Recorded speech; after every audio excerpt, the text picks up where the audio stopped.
വീഡിയോയിലേക്ക് ഹൃദ്യമായ സ്വാഗതം. ഇന്നലെ ഒരു പിടി ഇല കൊണ്ടാണ് വന്നതല്ലേ. എല്ലാം നമ്മുടെ പ്രകൃതിയിൽ നമുക്ക് ദൈവം കനിഞ്ഞു തന്നിട്ടുണ്ട്. അതെല്ലാം നമ്മൾ നല്ലപോലെ മനസ്സിലാക്കി ജ്ഞാനത്തോടെ ഉപയോഗിക്കണമെന്ന് മാത്രമേ ഉള്ളൂ. അതറിയാൻ മേലാത്തതുകൊണ്ടാണല്ലോ നമ്മൾ ഈ ഇൻസെക്ടിസൈഡ് എല്ലാം മേടിച്ച് എല്ലാ കെമിക്കലെല്ലാം നമ്മുടെ ഈ പെസ്റ്റിസൈഡ്സ് കെമിക്കൽ ചേർന്ന പെസ്റ്റിസൈഡ്സ് നമ്മുടെ പച്ചക്കറിയിലെല്ലാം അടിക്കുന്നത്. അതിന് പകരം ഇത് കണ്ടോ, ഇന്ന് വെള്ളം നീം വാട്ടർ, അതിൻ്റെ വെള്ളം ഇത് കുപ്പിയിലാക്കി. ഇനി ഇതിൻ്റെ ഒന്നിലെ അടപ്പ് തുറന്നങ്ങ് തളിക്കുക, അതല്ലെങ്കിൽ ഈ അടപ്പയിൽ 2-3 സുഷിര ഇട്ടിട്ട് ഇങ്ങനെ നമുക്ക് സ്പ്രേ ചെയ്യാം. ഇതിന് 2 കുപ്പി ഉണ്ടായിരുന്നു. 1 ലിറ്ററല്ലേ വെള്ളം തിളപ്പിച്ച് 1/4 ലിറ്റർ ആയപ്പോൾ നിർത്തി. നന്നായിട്ട് എത്ര നേരം തിളപ്പിക്കുന്നോ അത്രയും ഇതിൻ്റെ അസാഡിരാച്ചൻ ഇങ്ങോട്ട് ഇറങ്ങും. അപ്പം നല്ല കയ്പ്പാണ്. ഞാൻ സ്വല്പം ഒന്ന് കുടിച്ചു നോക്കിയേ. ഇത് കുടിക്കുന്നതുകൊണ്ട് കുഴപ്പമൊന്നുമില്ല കേട്ടോ. ഒരു ചെറിയ ഡോസിൽ ഇതൊരു ഔഷധം തന്നെയാണ്. പക്ഷെ കൂടുതൽ കുടിക്കാൻ പാടില്ല, സ്വല്പം.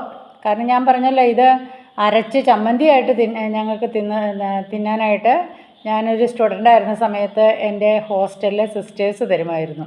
അപ്പോൾ ഇത് വിഷമൊന്നുമല്ല.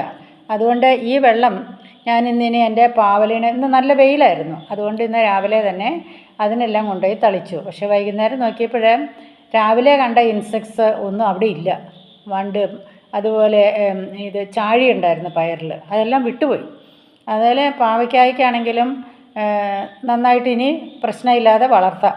അപ്പോൾ അതെങ്ങനെയാണെന്ന് ഞാൻ കാണിച്ചു തരാം. ഞാൻ തളിച്ച എൻ്റെ ചെറിയ പച്ചക്കറിത്തോട്ടമേ ഉള്ളൂ. അതിനെല്ലാം ഇതുപോലെ ഓർഗാനിക് പെസ്റ്റിസൈഡ് വെച്ച് ഞാൻ അതിനെ അങ്ങനെയാണ് ചെയ്യുന്നത്. ഞാൻ ഈ പെസ്റ്റിസൈഡ് കെമിക്കൽ പെസ്റ്റിസൈഡ്സ് യൂസ് ചെയ്യാറില്ല. കാരണം നമ്മുടെ അടുക്കള ആവശ്യത്തിനുള്ളത് എൻ്റെ ചെറിയ അടുക്കളത്തോട്ടത്തിൽ തന്നെയുണ്ട്. അവിടേക്ക് ആവശ്യമായ പെസ്റ്റിസൈഡും എൻ്റെ വീട്ടിൽ തന്നെ ദൈവം തന്നിട്ടുണ്ട്.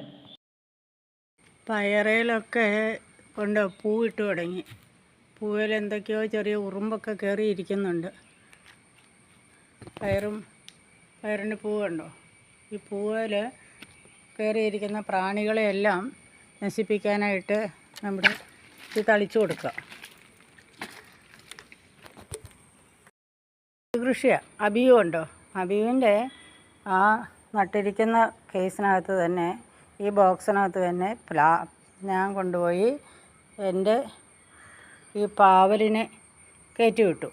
പാവലൊരുമാതിരി നന്നായിട്ട് പുഷ്പിച്ചിട്ടുണ്ട്. കണ്ടോ, പുഷ്പങ്ങളൊക്കെ പുഷ്പിച്ചു. ഇവിടെ എല്ലാം ചെറിയ കാ വീണിരിക്കുന്നുണ്ടോ. ഇതിന് ഈ ചെറിയ കായ്ക്ക് പുഴുക്കുത്തേക്കാതിരിക്കാൻ വേണ്ടിയാണ് ഇന്നലെ നമ്മളുണ്ടാക്കിയ സൊല്യൂഷൻ ഉണ്ടല്ലോ, ഈ പൂവ് കേട്ടോ. ഈ പൂവ് ഒരു നല്ല വലിയ പാവയ്ക്ക ഉണ്ടായി കിടപ്പുണ്ട്. ഇതിൻ്റെ പ്രാണികളെ നശിപ്പിക്കാൻ വേണ്ടി